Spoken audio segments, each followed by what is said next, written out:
This meeting is being recorded. All right, so we're on chapter 26, personality, an obstacle. Indeed. Personality is what keeps us trapped to a large degree. It's the personalities, Vivekananda says the personality is just a set of limitations and restrictions.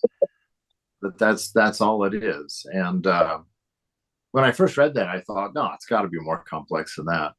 But as you really ponder it out, it's absolutely true. It's just a set of limitations and restrictions, and habits toward those restrictions. Patterns of thought are a big part of that too. Just habitual patterns of thinking that cause us to react to things in an unthinking way. We just kind of turn on autopilot, and the mind runs its samskara course, and we act accordingly. And that's kind of where our karma gets played out, in those repetitive habits of thinking, because they determine our actions. You're accustomed to hearing something and responding in a certain way, and so you do. It's like when we say hello to somebody, we automatically ask how they're doing, even if we're literally walking by them and have no time to hear an answer. It's going into those automatic cycles like that. So I'm sure he's going to have a good time with this morning. The questioner starts off asking, he says, as I can see, the world is a school of yoga and life itself is yoga practice. Oh, beautiful. Everybody strives for perfection. And what is yoga but striving? There is nothing contemptible about the so-called common people and their common lives. They strive as hard and suffer as much as the yogi.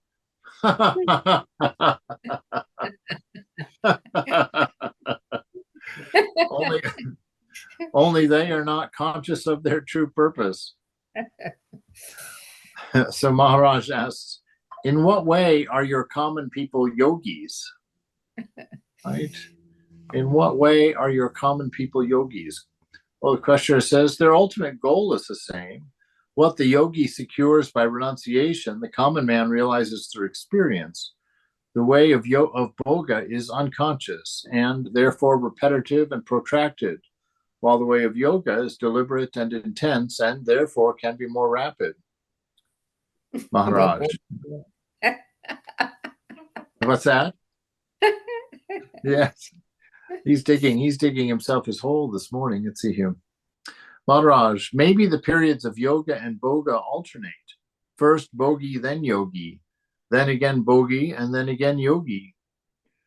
Questioner, well, what may be the purpose? Maharaj, weak desires can be removed by introspection and meditation, but strong, deep-rooted ones must be fulfilled, and their fruits, sweet or bitter, tasted. Yes. This is a hard teaching, actually. On the surface, it seems very easy or very straightforward. But this is a very difficult teaching that, we can't just walk away from some of our deeper ingrained desires. They've become chronic in us. They've become very deep.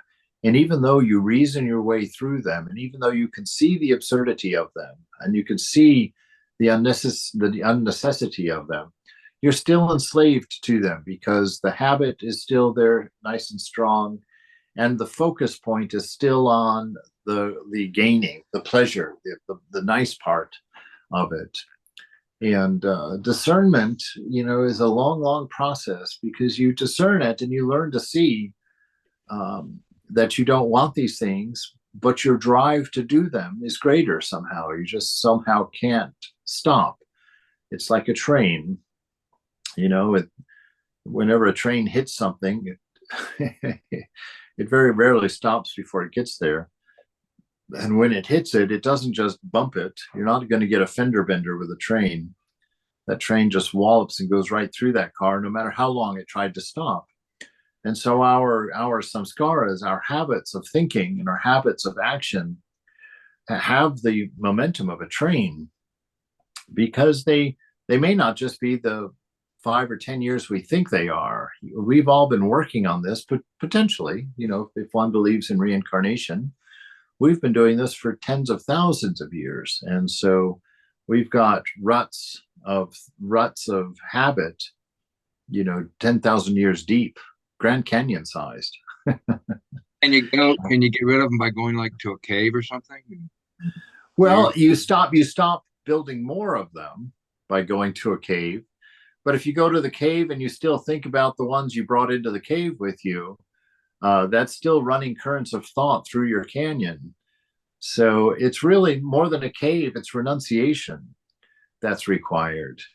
And the habit is what makes renunciation difficult. We can help our renunciation through discernment. That most definitely helps us understand our bondage, which is very important because most of us see our desires as fulfilling something we want, and we kind of keep it in that area of wrong thinking, and that's what makes it so attractive.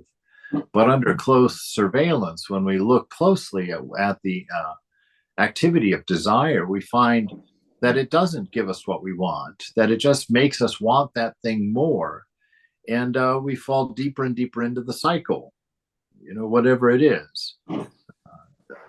You look at, I'll pick on Jay Leno, nice guy. You like cars, so you buy one, and then you buy two, and then you buy three, and then you buy four, and then you have to build a new garage for your collection, and then you buy a few more, and you have to buy a big museum type space for them, and then you buy a few more, and you have to start. It's like there is no end to desire and its fulfillment. It just keeps going. And it's only through discernment that you recognize or come to be conscious of the fact that you're enslaved, that you can't say no anymore, that you're not in control. You are not driving. The body-mind is driving, and you are obeying. And once you get to that point, once discernment gets you to that point, you go through a very uncomfortable period where you're bound to do things that you're not really on board with doing, but you can't stop. And it's a very important time there that you stay very conscious and very aware of that fact. And that builds up your intention, your firmness for your renunciation, to be like, I am sick of this. I will not tolerate this in myself anymore. I will not. And you then, do your grand act of renunciation and move on by the grace of Mother. But quite often that act of renunciation isn't quite strong enough. And so this is what he's talking about, the bogey and yogi flip-flop, that you get caught up in your desires for a while and it takes you down into a lull in your spiritual life. Your meditation suffers because you sit there, and when you try and quiet the mind just like a hen just sits there and keeps pecking at your weakness, keeps pecking at the fact that you've done this or that you're stuck in this area, and it ruins your meditation. So you kind of subtly try to lessen your meditation. You get too busy to do too much of it or too long of it, and it's this looping thing. You get down into it, you remember how dirty it is, you remember how unhappy you are down there and how it triggers all kinds of weird stuff in your mind, and you can't find that sense of peace or bliss, and the joy of Mother is an echo. And so you finally are like, you renounce and get yourself back up on the flat ground again. Mother comes in, you feel that bliss, you feel that joy, you do a period of growing. Then you think you're doing pretty well, and you let your guard down a little bit because you think you're strong enough, or it doesn't really matter, in the terms of bliss, and boom, then you go back down into that cycle again. And but not to be discouraged, and the real trick to ending the whole thing is that all of the process that I just described is just a series within your own mind, a series of thoughts. And so even in the midst of that, you can deny it. You can just be quiet. You can just be quiet. And when the mind is silent, there's no problems. There's no problems at all. Your mind can't give you the voice, or won't give you the voice, to hold your repetitive thinking. If you're not thinking at all, you can't beat up on yourself. If you're not thinking at all, you can't think about your sense objects. If you're not thinking at all, you can't fight in there. And so really you can hold back a whole army just by plugging the hole of thought. And it's a lot simpler to do that, but you have to maintain that. And you have to maintain that by being super present. You engage mind in being present, in simply observing with the knowledge of standing in the presence of God. So you stand there and you just become hyper aware of everything. You don't dampen your awareness in order to make room for daydreaming or long, thoughts about desires and whatnot. So he says weak desires can be removed by introspection and meditation, right? The smaller ones, but strong, deep-rooted ones, they must be fulfilled, and their fruits, bitter or sweet, have to be tasted. Questioner, why then should we pay tribute to yogis and speak slightingly of bogies? All are yogis in a way. Oh my goodness, this guy's going to turn the world into soup. No boundaries at all. And ultimately, this is true. This is what makes this type of thinking very tempting. From the highest perspective, after you've done the work, this is true. What he's saying is absolutely true. You see that all of us are yogis. You see that the whole world is moving forward.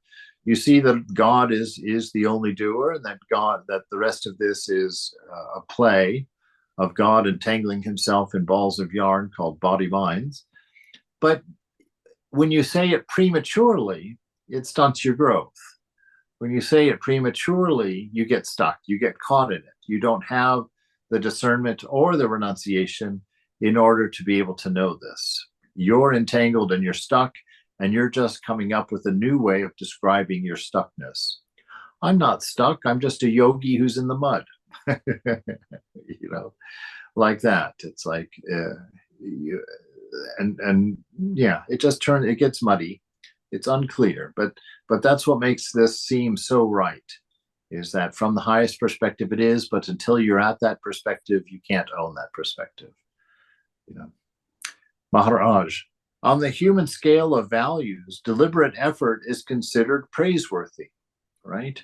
In reality, both the yogi and bogi follow their own nature, according to circumstances and opportunities. The yogi's life is governed by a single desire, to find the truth. The bogi serves many masters, but the bogi becomes a yogi, and the yogi may get a rounding up in a bout of boga. The final result is the same, right? So the reason that we respect yogis is the same reason that we respect great dancers, great singers, because they've dedicated themselves, they've disciplined themselves, they have mastered themselves and have created something beautiful or manifested something beautiful. And so we praise them. Yes, your kindergarten child doing their ballet, dance up on the stage is also beautiful. But it's not worthy of the same level of praise as somebody who's given their life and dedicated themselves to the singularity of becoming a ballet dancer, an accomplished ballet dancer. They're not the same. So it's the exact same. If you've got a bogi, there's nothing really respectable in that, because they're just serving many masters, serving themselves. They're not controlling anything. They're just being led. Led through the mud. Yogi, on the other hand, has mastered their senses and is in charge of their senses. And yes, they may go into a period of bogi every now and then, but it always adds to their discernment and adds to their strength, and they rise above it. Right. And so this is the thing. This is the danger that we have a little bit in our culture right now. And I'm sure I'm going to jump into the alligator tank saying this. But this acceptance of faults, I'm going to take a very uncomfortable one because it's one that I wrestle with, our weight, this idea that, if I'm obese, I can still be healthy, or I'm beautiful the way I am, kind of thing, which fine. That's true. People can find that beautiful. But what's not beautiful is the lack of discipline and the laziness that puts you there. Right? That's not beautiful. And so that's what people are seeing when they see that in you. And you don't have to do anything about that or not. That's up to you. But it's if we take away that, then all of us lose one of the things that helps us work through it. That thing that makes us say, no, this isn't okay. I need to deal with this. I need to find strength to make it through this. I need to find a way of dealing with this, and we should have each other's support in that regard. But it's not helpful for somebody who's bound to a behavior to go up and tell them it's fine to be that way. That's not helpful to them. You're basically going to the jailer and praising the jailer for the skinniness of the inmates. It's not a helpful situation. So the questioner says, well, Buddha is reported to have said that it is tremendously important to have heard that there is enlightenment, a complete reversal and transformation in consciousness. The good news is compared to a spark in a shipload of cotton. Slowly but relentlessly, the whole of it will turn to ash. Similarly, the good news of enlightenment will, sooner or later, bring about a transformation. And this is true. Not just Buddhism says this. Ramakrishna says this. Christianity says this. Actually, all of the scriptures say this. This is Ramakrishna's proverbial cobra bite. Well, he says you can either get bit by a cobra or bit by a water snake. He says if you're bit by a cobra, meaning that you're drawn near to an enlightened soul, then you'll die quickly. That ego will be destroyed quickly. You can move forward. But if you get bitten by a water snake, a teacher, you take a teacher that's not a master themselves, then it could be a slow and painful process. If a cobra bites a frog, the frog's dead, the cobra eats it. But the water snake, bites the frog, but it has no venom in it. And so the frog lives on, but he gets slowly swallowed by the water snake. And so you hear him squawking and squawking and croaking and croaking and croaking and struggling and struggling and struggling. And then the snake swallows him. And so it's like that in our lives. If you can, Thakur says in one place, what's needed is one grand renunciation. Just put all of your energy into it. I'm not going to do it again. And make it your grand renunciation and live to it. Live according to it. And realization can be relatively quick in that regard. But if you've got your water snake renunciations, I'm not going to do it. Oh my God, I'm not going to. Oh my God, but it's no, I don't want. Oh, but it's so. Oh, okay. That's your water snake renunciation. So both of them are forms of renunciation, and both of them, yes, will ultimately get there. But the frog's going to get there quick, or the cobra is going to get there quickly. The water snake situation could be very painful and very long to get there. The Maharaj says, yes, first hearing, then remembering, then pondering, and so on. We are on familiar ground. The man who heard the news becomes a yogi, while the rest continue in their bhoga. Right? This is the wonderful thing about knowledge. And one of the things that makes a worldly man suffer the most, in the first part of my life, I thought that the answer lied in my enjoyments. I thought that my fulfillment lay in the direction of fulfilling my desires. And, I worked long and hard for it and got it all and sat there and was still utterly unhappy and unfulfilled. And then you look around, you're like, what in the world? And that's a terrifying time. That was a very, very, very painful time in life for me, a very painful time. And I didn't think I was going to make it through at times in that, because I was not getting what I was desiring, which was a fulfillment, a lasting fulfillment inside. And I didn't know why. And I didn't know where else to look. And I didn't know what else to do. In my tradition, my spiritual tradition that I grew up with, there was no such thing as enlightenment. Basically in that one, you just puddle around until you die, and then you get judged one way or the other, and it's over. There was nothing to do here but sing songs about being free someday.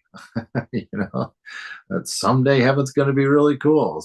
You know, some glad morning when this life is o'er, I'll fly away.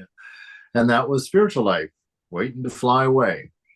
And so when that kind of fell out of my life, there was nothing. There was hopelessness.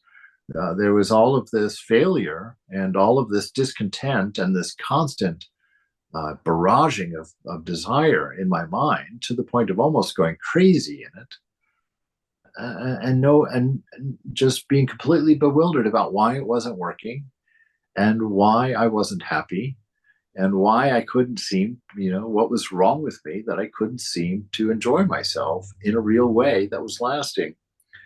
So that's what he's saying, that at least if you know of the truth, it doesn't matter what your thoughts are around it, even if you just know of the truth, that gives you a North Pole, as it were. Your inner compass can work then. You kind of get what's going on. So it's very helpful. So yes, first hearing about these truths. Wonderful. Shravana, if you want those words. Then remembering them. That sounds like a duh. You can't just hear them. You have to remember them. And this is why a lot of people like that practice of remembering scriptures, chanting these great truths. Those are ways of remembering these things. I prefer to try and associate them with things going on in the day to day, and have them spark that memory, spark that remembering. So yes, first hearing, and then remembering, and then pondering. What happens with pondering? Pondering is how you make it your own. That's how you drop the roots down into yourself. You start saying, oh, I'm not the doer. Okay, well, you hear that. You're not the doer. So you've heard that this morning. And then you remember it after we hang up today and you wash your dishes tonight. You'll be like, oh, I'm doing dishes. And you're like, hey, but I'm not the doer. So you sit there washing dishes and you ponder not being the doer as you're washing dishes. And that will help you find a spot where one day you'll sit there and watch yourself wash the dishes and realize it's true. The dishes just need the body and mind. They don't really need, it doesn't really need your awareness there to do it, because it's part of your samskara stack, as it were. That part of your mind and body that just kind of rolls down the hill of samsara. So pondering, you start dropping those things down. You start wondering about, well, what are the implications of this teaching? I've never been born. What does that mean? And you start wondering about it. I'm not the body, but what does that mean? Like, how does that change my experience of this moment?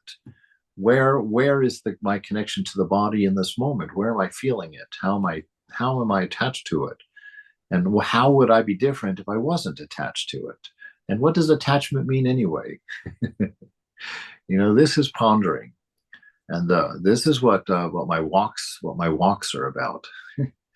And I love to go walking in the woods, because that is the time when these things really get hammered out in my mind, right? Just sit there and really drop the roots deep down into myself, understand what behaviors in me indicate my attachment, and how do they change when I drop that attachment. This kind of thing. So that pondering and so on. The questioner, but you agree that living a life, just living the humdrum life of the world, being born to die and dying to be born, advances man by its sheer volume, just like the river finds its way to the sea by the sheer mass of the water it gathers. Right? And okay. So he's saying, even if you just do nothing, you can get there. Well, is that true? What do you guys think? If you just did nothing and just lived your life, are you going to get there eventually? Probably, but not because you stayed a bogey.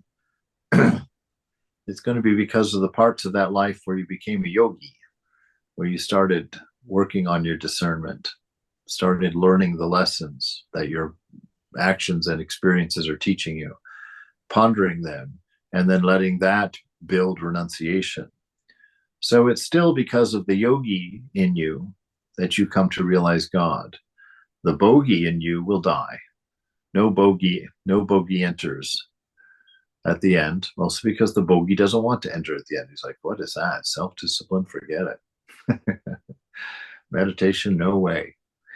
Church on Sundays, no thanks. And so, yeah, so he wants him to agree. And so Maharaj says, well, before the world was, consciousness was. In consciousness, it comes into being. In consciousness, it lasts. And into pure consciousness, it dissolves. At the root of everything is the feeling I am. The state of mind, there is a world, is secondary. For to be, I do not need the world. The world needs me. Right? So this I am, he's saying here, is going to be exerted more and more and more and more. It is the root of it all. And so you begin to become curious about what is the thing that is behind all of this, right? You begin to understand that this state of mind, that there is a world. And see, isn't that beautiful that he kind of reinforces what we've been saying there, that everything is mind, and that there is a world is a state of mind. It's not a truth. It's a state of mind. For it to be, I do not need the world needs me, right? I don't need the world, I exist, independent of it all, but the world needs me, because without a projector, there is no movie. And the projector is who I am. Questioner, will the desire to live is a tremendous thing, Maharaj. Still greater is the freedom from the urge to live, right? Yes, this desire to live is a tremendous thing until you realize what a bondage it is and what a fear it is that is behind that desire, that's not a pure desire, that's actually a terror-stricken desire. And so if we have attached to living, it's horrifying. You know? So he says there is an attachment that's even greater than that, and that is this inner attachment to be free from it all. No more living, no more dying. Just to be at peace. And the questioner then takes it immediately to a pessimistic perspective. The freedom of the stone, the freedom of doing and being nothing but a stone. Maharaj, well, yes, the freedom of the stone, and much more besides. Freedom unlimited and consciousness. Is not personality required for gathering experience? As you are now, the personality is only an obstacle. Self-identification with the body may be good for an infant, but true growing up depends on getting the body out of the way. Normally, one should outgrow body-based desires in early life. Even the bogey, who does not refuse enjoyments, need not hanker after the ones he has tasted. Habit, desire for repetition, frustrates both the yogi and the bogey. Oh, see, this is wonderful, helping us see that the normal progress is to be a bogey in your early life because you've got the body and mind in conditions where it has the energy and the capability to go and grab the things you desire. But then you grow into your 30s, you know. I remember dancing away at the clubs in my early 20s, you know, recognizing that there were no old people there. Everybody was in their 20s and 30s. And occasionally you'd get that one old guy that would come in, you know, dressed in the current garb and whatnot. And you'd all see him and everybody gives him lots of attention because in their mind, oh, that's how I'm going to be old. I want to be at the clubs when I'm 75. You know, they don't understand, 20-somethings don't understand that the 30-somethings not being interested in going is not because they can't. It's because they've experienced it, they've had it, and they realize, there's nothing that important. Go if you want. Don't go if you don't want. I'd rather get a good night's sleep. You know, I'd rather chill out and, you know, at home like that. And so that's the normal thing. One should outgrow your body-based desires in early life. Even the bogey who does not refuse enjoyments, right? So even the person who says yes to everything in their 20s shouldn't have to need to hanker constantly after the ones he's already experienced. You know, through some level of discernment, he should understand that his hankering for them means that they didn't fulfill him, right? They didn't give him what he was looking for, because here he is back in line to get it again, get more of it. And so hopefully that begins to occur to you. Hopefully you begin to see that, right? Something's wrong if one doesn't acknowledge that or see that. Even the bogey who does not refuse enjoyments need not hanker after the ones he has tasted. Habit, desire for repetition, frustrates both the yogi and the bogey. So see, that habit is what we're battling in our spiritual life. It's just a form, it's just a habitual line of thinking that leads us into the path of confronting ourselves with our desires, and a belief that there's still, or a hankering that there's the idea that there lies something there that's true to be desired, is what leads us into them. And it's just not there. And even after we know it's not there, we still find ourselves walking down that path and going through the motions and getting really only the bad part at that point. You're not even collecting the good part, because you've realized that it's just fleeting, but you're still stuck in the cycle. Questioner, well, why do you keep on dismissing the person as of no importance? Personality is the primary fact of our existence.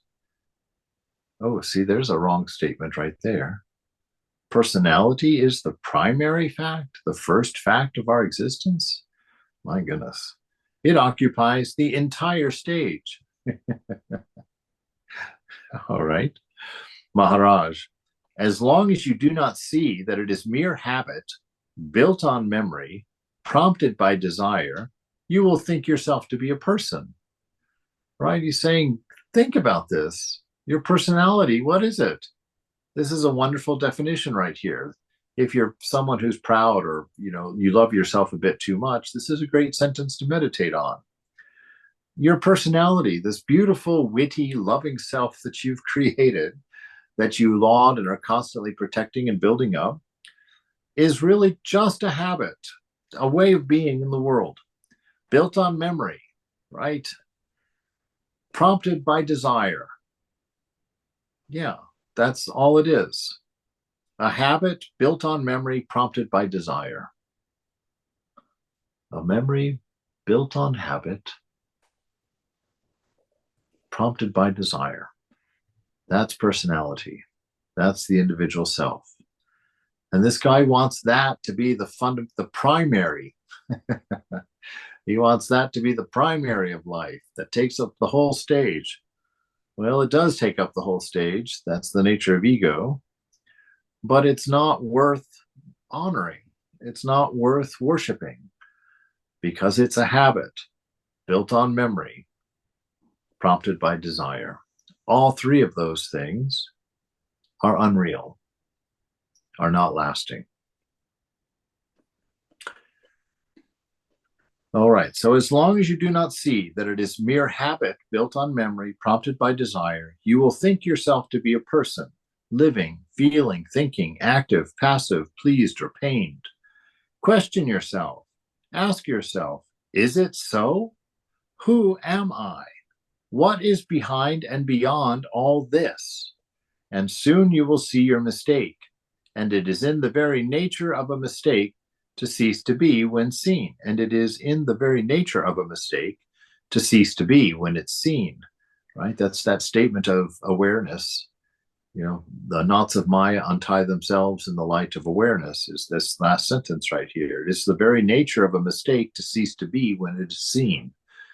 Your mistakes will disappear as you see them, because it is not your nature to make them. So, right? So ask yourself, is it so? Is this really true?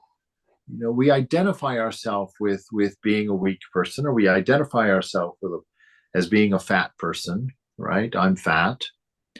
And that sort of right there sets up the framework for the continuation of your habit, right? But if you separate and say, no, I'm not, and I'm embarrassed at my lack of self-control, I'm embarrassed at my insistence on doing unhealthy things for myself, I'm embarrassed that this has been going on for 40 years and I still am in this place.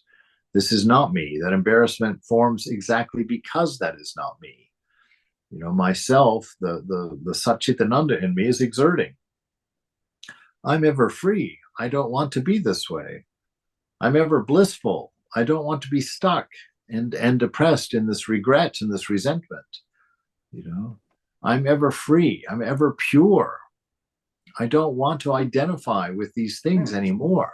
I don't want to be stuck in a cycle of constantly having to stick my nose into the manure. You know, I saw this exactly once in my life. God, I hated it. It was horrible. Like, we bought a new puppy, a little Cairn Terrier that was a toy poodle mix, and so he had the long Cairn Terrier hair, but it was kinked like a poodle, which means he was the size of a hamster, but he took up the room of a bulldog. You know, and the first time that little Lulu, we all loved her so dearly, Lulu pooped on the white carpet in the living room. And when my father saw that, he picked up little Lulu and he took her over there and he literally pushed her face right into it, saying, no, no. And of course, Lulu was traumatized, but it is true that Lulu never pooped on that white carpet again. So this horrible method is actually useful. But that's the whole thing. And you know, that's part of what confession is about, believe it or not. You know, confession is also in the Christian tradition, and actually we see in our own tradition that it's good for us to face our faults, to look at them square in the face. That's what that is, pushing your face into the poop of reality, into what you're actually doing to yourself. To see, oh gosh, I shouldn't be doing this. Look, it's making my life stink. This is why I am in trouble, is because of these choices, this decision. So the questioner says the yoga of living, of life itself, we may call the natural yoga. It reminds me of the primal yoga mentioned in the Rig Veda, which was described as the marrying of life with mind. Okay, Maharaj is going to get right to it here. He says, a life lived thoughtfully in full awareness is by itself Nisarga Yoga, right? So this is how life becomes religion, right? This is how life becomes the path when you pay attention, you know. But this guy here, with the way he's thinking, I don't think he's going to get this. You know, a life lived thoughtfully, which means you see, you're discerning all the time. You're looking at your actions and looking at the fruits and thinking, gosh, is that really going the direction I want to go? Oh gosh, is that really making me the person that I know myself to be? It's looking at that question. It's looking at what makes me want that. Why am I pushed into that behavior? You know, why do I like to hit people? You know, why? What is the point behind this? What am I doing in this world? Am I really just a parasite on the planet? I'm just here to suck enjoyment out of the planet until I die? Is that really the role of other people in my life? Is just to be objects for fun, objects for pleasure, objects for enjoyment? You know, my conversations really just to while away the days of my life? What is all of this for? Am I hungry just so that I can taste everything on the planet and decide whether I like it or not? Is that the point of living?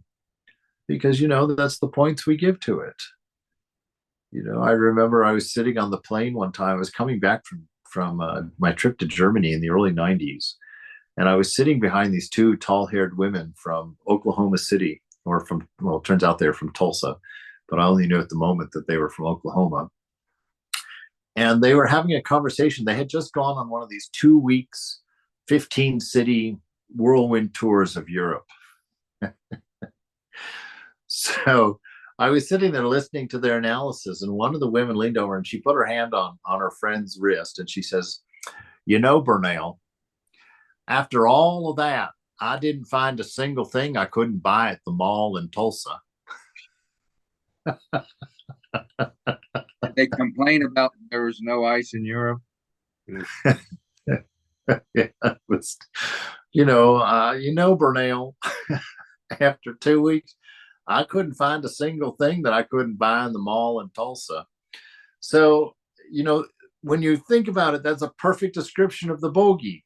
Europe only exists to sell you exotic things that you can't get in the mall in Tulsa, right? So that's with that attitude, you can live an entire life because there's a big world to go shopping in. If you like food, if you become a real foodie, there's a whole world of cuisines out there that you can run around tasting for the rest of your life. You can get lost in this world, no doubt about it. But you've got to, at some point, wake up to what's going on here. Who am I in this? Am I just a food tasting parasite? Am I just a mall walking zombie that's going to travel the countries of the world, touching and purchasing? I feel sorry for her kids. The number of dumpsters they're going to have to pull up to her house when she leaves the body, to get rid of her Hummel collection and her doll collection and her vase collection and her frogs. A thought, okay, so Maharaj, a life lived thoughtfully. This is the thing, right? Think about the way that you live. Think about your actions. Think about what you're getting from them. Think about what you're desiring from them. And just put them under the light of awareness. No judgment necessary. Just look at what grows when you plant it. That's all. That's what life is about. Just watching what grows when you plant what you plant, when you nurture what you nurture.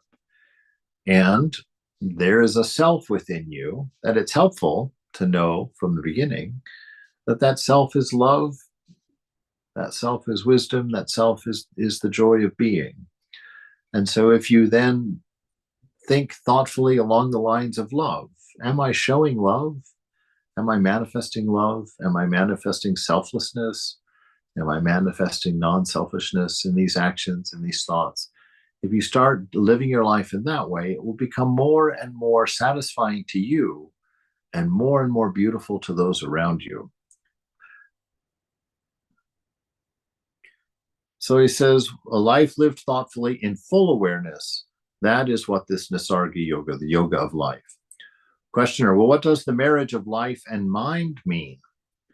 Maharaj, living in spontaneous awareness, conscious of effortless living, being fully interested in one's life, all this is implied, right? So you're using the mind for manifesting beauty, for manifesting your nature, and it's happening without calculation because it's not driven by desire. It's manifested through inspiration of the self you know to be within you. So in this, the marriage of life and mind means you merge your being with the mind, and through the mind, you manifest this being, this Satchitananda, living in a spontaneous awareness that's in the moment, not in the mind on memory, not in the mind on personality, not in the mind on being witty, not in the way. The best way you can see this is when you're talking, when you're in a conversation, right? I listened to that active listening class on NPR many years ago. And she said that most of us in conversations, we don't listen hardly at all.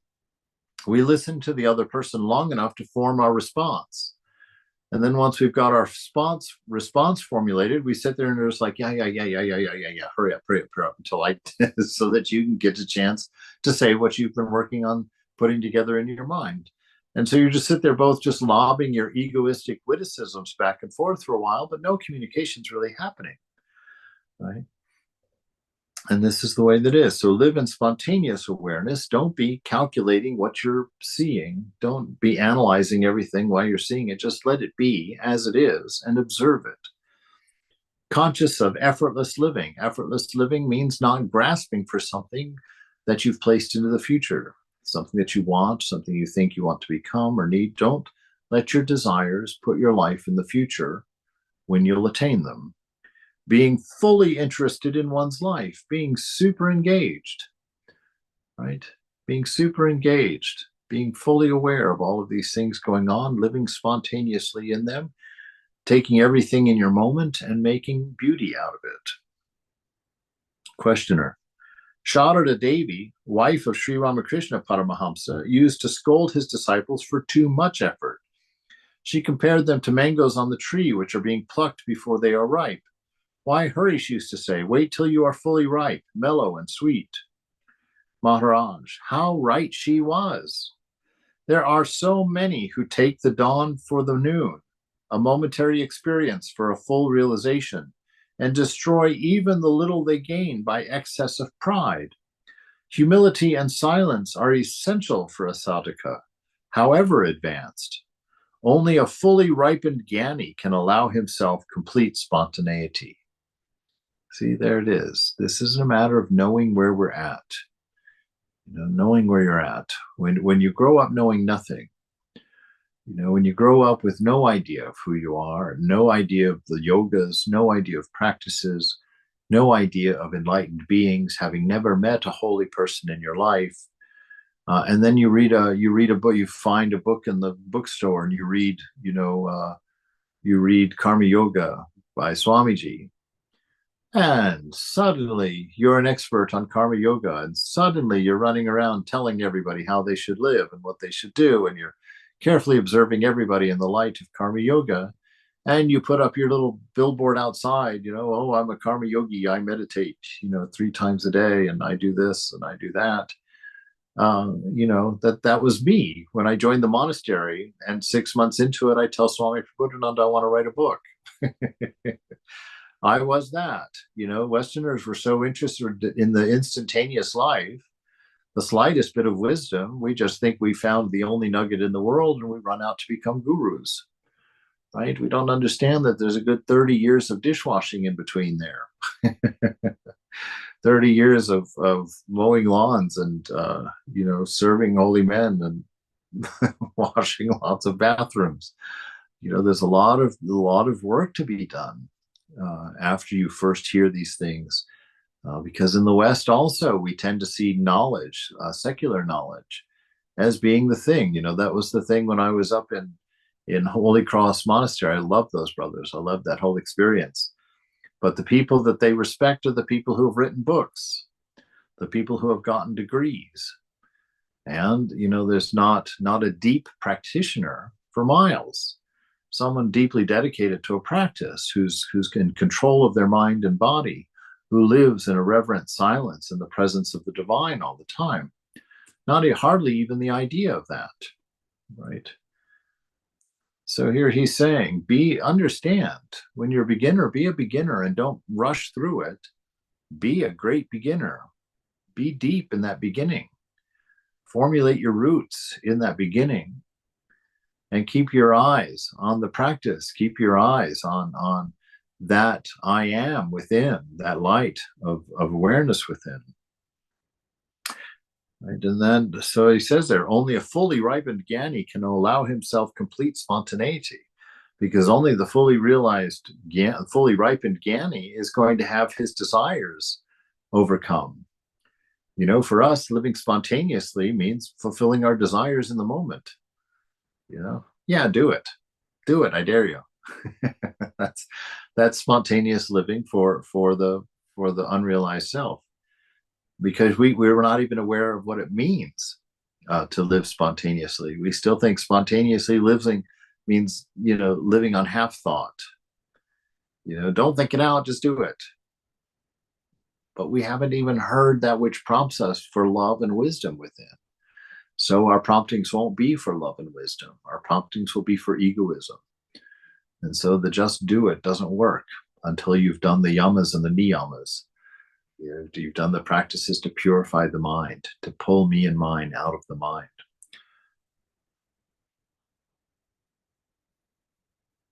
It seems there are schools of yoga where the student, after illumination, is obliged to keep silent for 7 or 12 or 15 or even 25 years. Even Bhagavan Sri Ramana Maharshi imposed on himself 20 years of silence before he began to teach. Maharaj, yes, the inner fruit must ripen. You have that inner world that we talk about. That has to become bigger than the external world for you. That has to become bigger. That's where your steadiness, so that's where the man of steady wisdom is formed. By having an inner world that is more real than the external world, the imagined external world, a place of refuge. You've learned that it's a refuge. You've learned that it's reliable. You've learned that what your nature is, that you are an observer, of the unfolding of Satchitananda. And you take great deal, like our brother Lawrence. For 10 years, he practiced, slogged at being in the presence of God. Finally, after 10 years, he managed to come to a place where he never forgot the presence of God. 5 years later, he said he had to start devising ways of disguising his ecstasy, disguising his bliss, because his inner world was overpowering the external world, right? And so this is how we ripen. We come to that inner world. We're able to withdraw from the mind and its busyness. We're able to withdraw from the senses and their constant longing. And we're actually able to find the peace of being, the stillness of the witness. And we learn to not only as a fact, but we learn that as an experience of being. And we're able to return there. Somebody makes us angry. We see the anger forming. And we immediately remember that we are sitting in the lap of the divine within. And that anger dissipates because we detach from the mind. And through that detachment from the mind, the ego dissolves and doesn't need to fight for itself. So this is how we get there.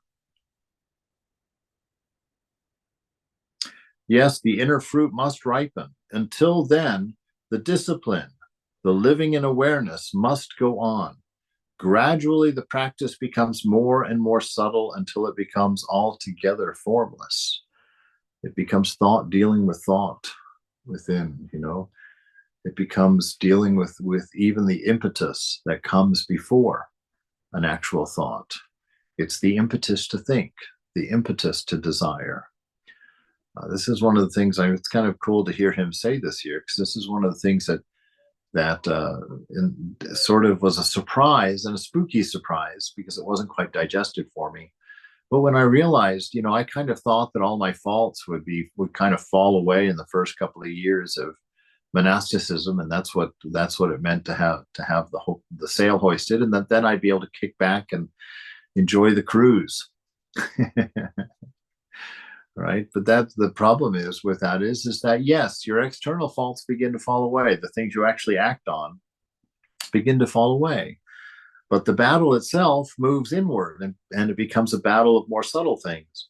Not thinking about those things, not being consumed with those things, not having to be constantly at war with those things. And then you pull back from that and the mind becomes more silent. Well, the thing is as your mind becomes more and more silent, less and less noise,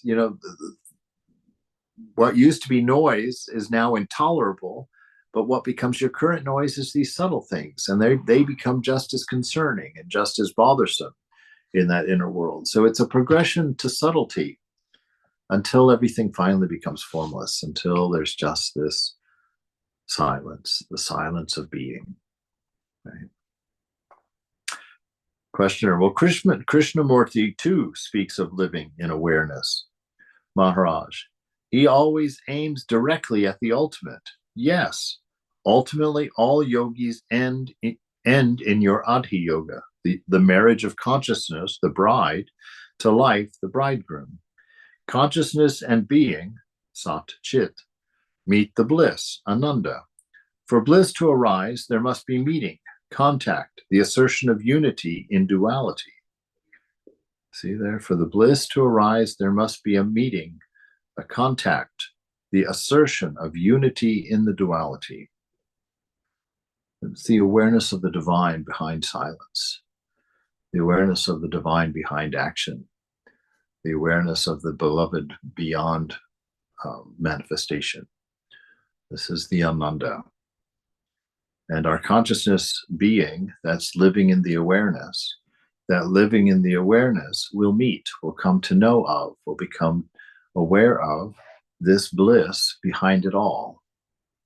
For bliss to arise, there must be a meeting, a contact between the assertion of unity in duality, the assertion of the presence, the assertion of the interior, silence as being the fundamental. Questioner, Buddha too has said that for the attainment of nirvana, one must go to living beings. Consciousness needs life to grow. Maharaj, The world itself is contact, the totality of all contacts actualized in consciousness. The spirit touches matter and consciousness results. Such consciousness, when tainted with memory and expectation, becomes bondage. Pure experience does not bind. Experience caught between desire and fear is impure and creates karma. There it is. That is an amazing paragraph right there. That is the stage. That is a wonderful description of what life really is. The world itself is contact, the totality of all contacts actualized in consciousness. So the world is the totality of all contact actualized in consciousness. So you have pure awareness, no objects.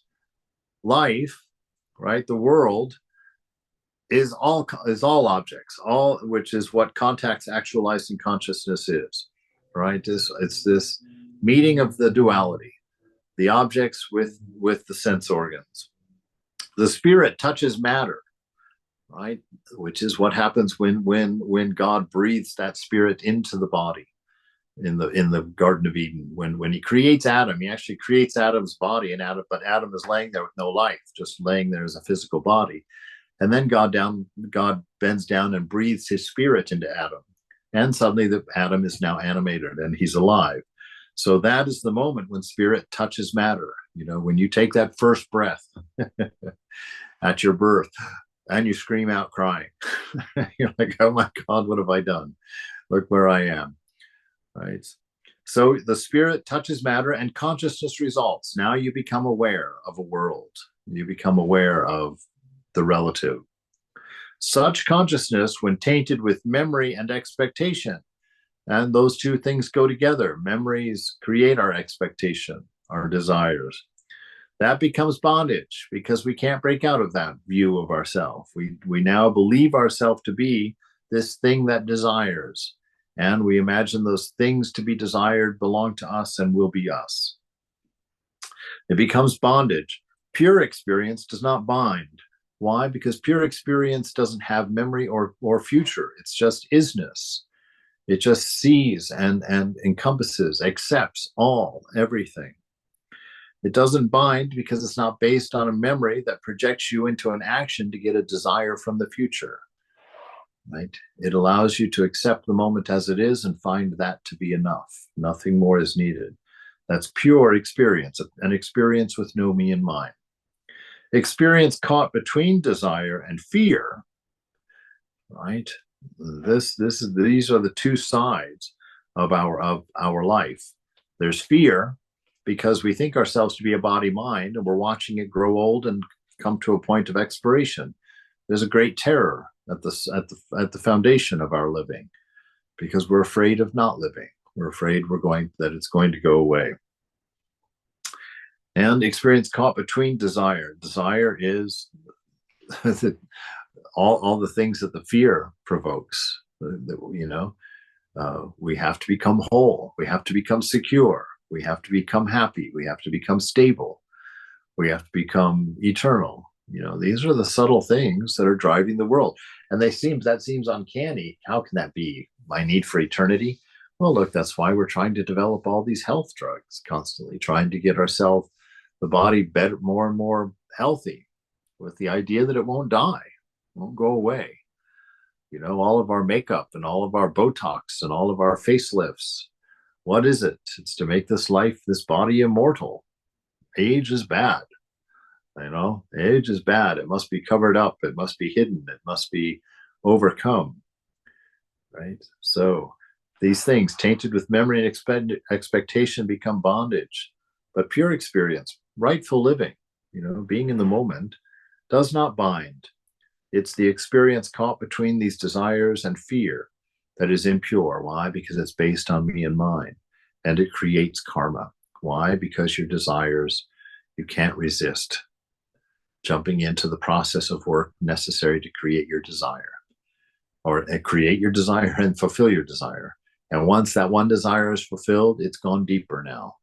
And you're going to run down that same path over and over and over again to fulfill that desire over and over and over again until it's become a habit. And once it's a habit, you no longer think about it. You just find yourself looping on a desire, going out to the same bar every single night, doing the exact same thing, and walking home and swearing never to do it again the next morning. That becomes your loop. And there you are. Happy birthday. That is your karma. All right. Oh, it's 10:05. So this is the thing. Live your life with awareness. Life is Veda. This world is Veda. This world, and it's by men and women who have paid very close attention to this Veda of living, that have written it down in the form of the Upanishads, in the form of the scriptures of all the teachings of all the teachers, right? So the means to read life as the Veda is attention, awareness, I am, right? Transcending all of the other noise and attributes, just focus on the I am, be fully aware of the moment in all of its fullness. And through that, you're constantly taught. You're constantly called by the beloved. You're constantly stroked. It's that great grandmother taking her old hand and just gently rubbing your face like that as a kid. How wonderful that used to feel. How wonderful that was, And so life lived in awareness is paying attention to the constant stroke of the divine hand on your face in love. Ah, yes, my child. Yes. So live in that awareness and be free. Don't get caught in these loops. Don't get caught. Know who you are. You are love, and your awareness and your wisdom resulting from both of those. Manifest that in your being. Your art assignment is what you're in the middle of. Take everything that comes to you, make it beautiful, and give it away. That's the best life. That's the life full of bliss. All right, now